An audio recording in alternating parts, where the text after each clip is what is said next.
Ben from Cyclops Marine, and today we're going to be covering the app basics of our Smart Fittings Manager app, which is available both on iOS and Android.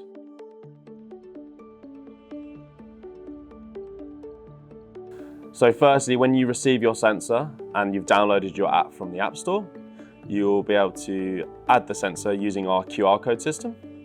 On the app, there's the option to scan a QR code, and this is available on the outside of the box. Once the QR code has been scanned, the app now has access to the load data. From the top of the screen running down, you have the ability to change the name of the sensor. So today we'll call it the smart𝗱𝗱𝗀𝗀𝗃. Below this, you will have the battery and signal indicators. This will tell you what state of charge your sensor is and the range of the sensor, i.e. how far the sensor is away from the phone. Below this, there is the data key, which is associated with the QR code.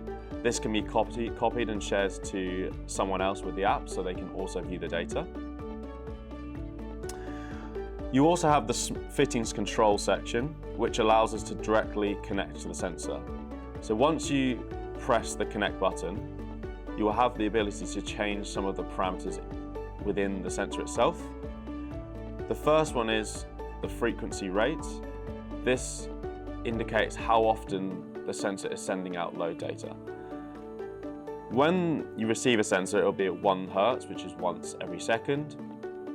And this can be toggled to either increase that up to 10 times a second or down to once every 10 seconds. Changing this will affect the battery.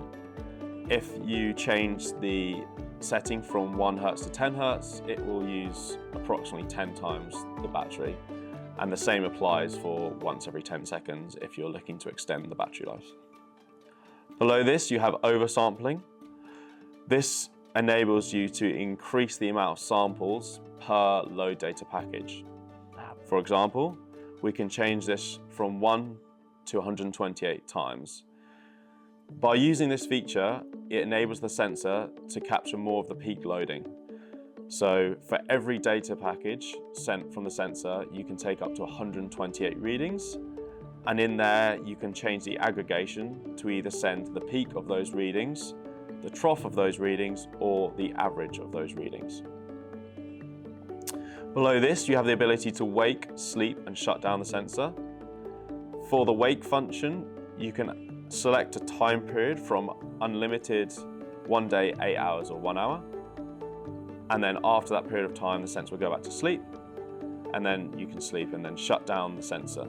If you shut down the sensor, you'll have to then manually restart it using the button sequencing, which we've made a separate video on.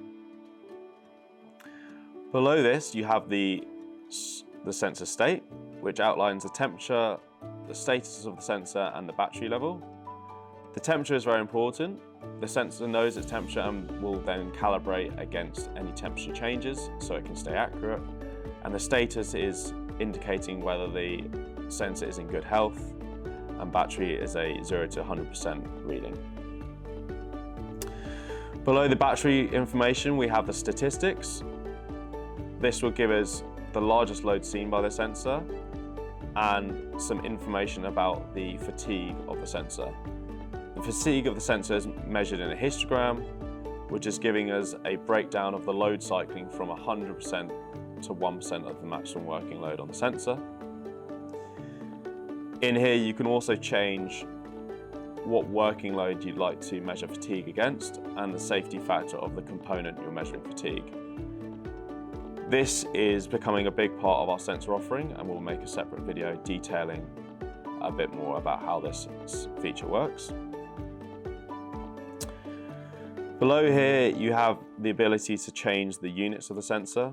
We can either select kilograms, tons, pounds force, or kilonewtons, and then apply the precision that you want. For example, in kilos, we can look at 1 kilo, 10 kilo, or 100 kilos. Then there's display detail. This allows us to either view the value as a simple number, a statistic, or an average. In the statistics section, it will give us the min value, the average value, and the max value from when the log has started. And if we select averages, it will allow us to see the average load over a 1 minute, 10 minute, and 30 minute period. Then we have the data smoothing function. This is most useful for people who are looking to analyze the data and want to smooth out some of the peaks if the data is particularly spiky. And then we have the limit section. In the limit section, you can add a max and a minimum limit to the data you're recording. This is really useful if you have a critical maximum working load that you stay below. And you can also show a bar which will indicate on the loads page what load you're at and how close you are to your limit. So for example, if we were to set our limits to 100 kilos and minus 100 kilos and add the bar, we can then see that our sensor is currently sitting at 0 in the dead band of under 30 kilos and the bar is in the middle of the scale.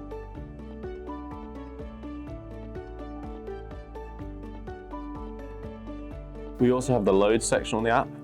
You'll notice when you start the app, the number on this section will be black. That indicates that the app is viewing the data in a passive mode.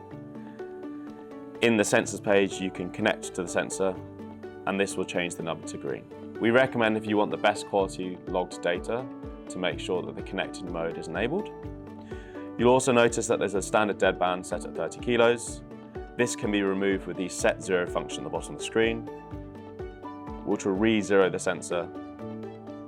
If there's any offsets that creep in while it's zeroed, then you can readjust the 0 below. You'll notice that the numbers will shift around at the 0 point. This is perfectly normal with cells that are designed for dynamic environments with large working ranges.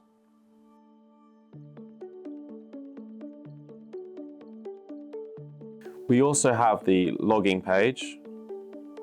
On this page, you'll notice that a graph appears. This graph is a live readout from the sensor. If we were to apply a load to the sensor, you can see the changes in this graph.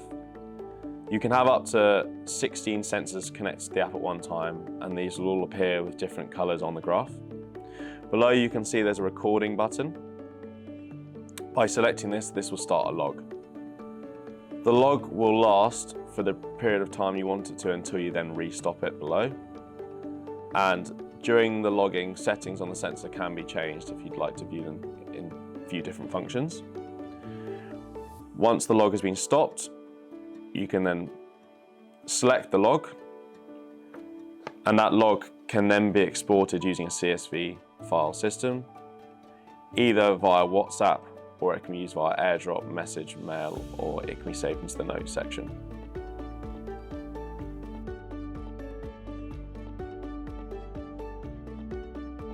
The final page we have on the app is the settings page. Within the settings page, you can select announce loads.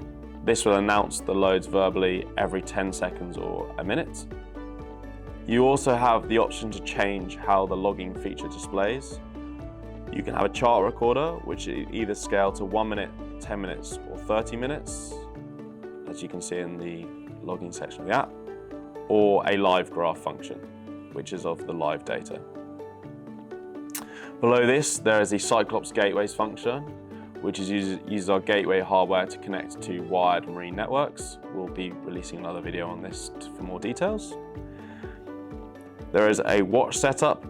This is a function available for Apple Watches, where you can set up loads to display on the Apple Watch separate from the phone.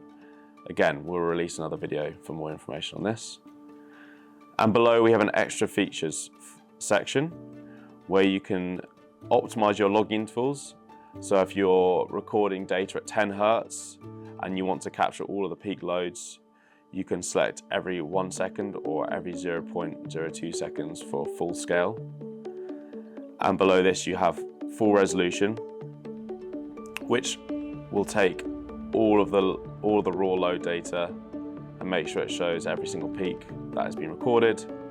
And then you have connection-free logging, which allows you to use the logging function without having to connect the sensor into the green mode.